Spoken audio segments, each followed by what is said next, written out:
Pembelajaran 1. Merekonstruksi pembentukan BPUPKI.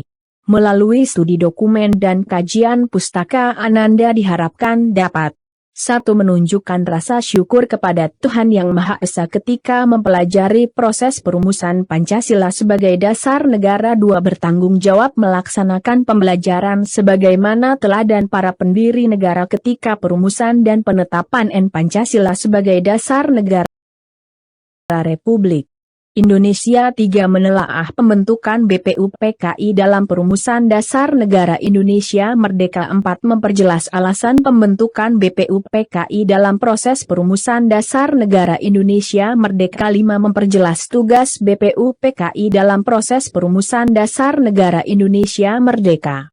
C. Aktivitas pembelajaran.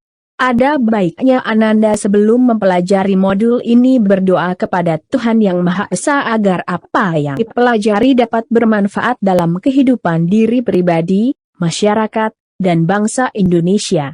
Ananda akan dibawa ke dalam suasana di mana bangsa Indonesia belum bernegara. Mengapa? Karena pembahasan yang akan disajikan berkenaan dengan pembentukan Badan Penyelidik Usaha-Usaha Persiapan Kemerdekaan Indonesia, BPUPKI. Oleh karena itu, bacalah uraian berikut dengan cermat dan teliti agar Ananda juga dapat mengetahui bahwa Negara Kesatuan Republik Indonesia lahir pada tahun 1945 dan salah satu lembaga yang berperan penting pada waktu itu adalah BPUPKI. Hatta menuliskan bahwa pada permulaan September 1944 tersiar ucapan Perdana Menteri Jepang, Kaiso, Indonesia akan dimerdekakan kelak di kemudian hari. Ucapan tersebut sangat menggembirakan dan disambut dengan mengadakan rapat umum, seperti rapat umum di lapangan Ikada, Jakarta. Dalam rapat umum tersebut, Soekarno, Hatta, dan beberapa pemimpin Jawa Hokkaido berpidato. Sejalan dengan pengumuman Perdana Menteri Kaiso, di Jawa banyak mengalami perubahan. Lagu Indonesia Raya boleh dinyanyikan kembali, bendera merah putih boleh dikibarkan bersamaan dengan Hinomaru, dan beberapa orang dipekerjakan di beberapa kantor pemerintahan Jepang. Dengan memperhatikan tulisan Hatta tersebut, Ananda dapat menjelaskan bahwa menyanyikan lagu Indonesia Raya yang sekarang kita kenal sebagai lagu kebangsaan negara Republik Indonesia pada waktu itu tidak mudah, karena dilarang oleh pemerintahan Jepang yang menjajah Indonesia. Demikian juga tidak mudah mengibarkan bendera merah putih, yang sekarang menjadi bendera negara Republik Indonesia. Di balik itu semua karena Jepang mengalami kekalahan dalam Perang Dunia II melawan sekutu. Untuk mendapatkan simpati bangsa Indonesia, maka Jepang menjanjikan kemerdekaan tersebut. Jepang menjajah Indonesia ketika dapat mengusir penjajah sebelumnya yaitu Belanda.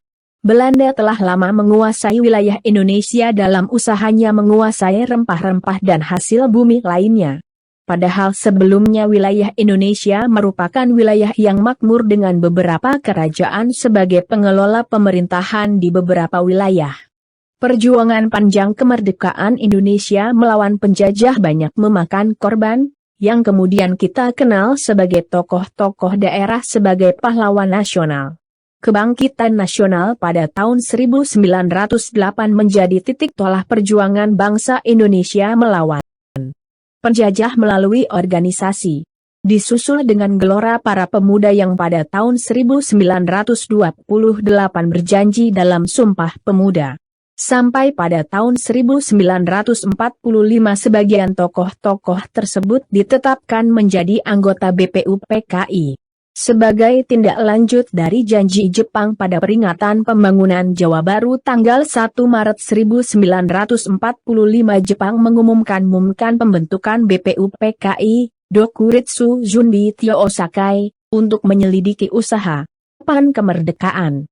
Pada tanggal 29 April 1945 bersamaan dengan hari ulang tahun Kaisar Hirohito, BPUPKI secara resmi dibentuk oleh Jepang. Upacara pelantikan dan sekaligus upacara pembukaan sidang pertama BPUPKI diadakan di Gedung Chuo Sangyin, Gedung Pancasila sekarang, pada tanggal 28 Mei 1945. Susunan kepengurusan BPUPKI terdiri atas Ketua, Dr. KRT Rajiman Widyodiningrat, Wakil Ketua Iti Bangase Yosyo dan RP Suroso, dengan anggota 60 orang dan anggota tambahan 6 orang. Adapun tugas BPUPKI dapat diamati dari pembahasan dalam sidang-sidangnya. BPUPKI mengadakan sidang resmi sebanyak 2 kali dan mengadakan sidang tidak resmi sekali. Sidang resmi yang pertama diadakan sehari setelah pelantikan BPUPKI yaitu pada tanggal 29 Mei sampai dengan 1 Juni 1945. Sidang pertama BPUPKI membahas tentang dasar negara. Sidang BPUPKI yang kedua berlangsung sejak tanggal 10 sampai 17 Juli 1945.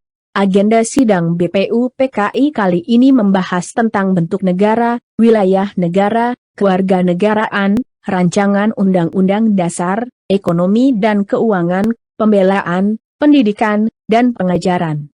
Pada persidangan BPUPKI yang kedua ini, anggota BPUPKI dibagi-bagi dalam panitia-panitia kecil. Panitia kecil terdiri atas panitia perancang Undang-Undang Dasar yang diketuai oleh Soekarno, panitia pembelaan tanah air yang diketuai oleh Abi Kusno Cokrosujoso, dan panitia keuangan dan perekonomian yang diketuai oleh Mo.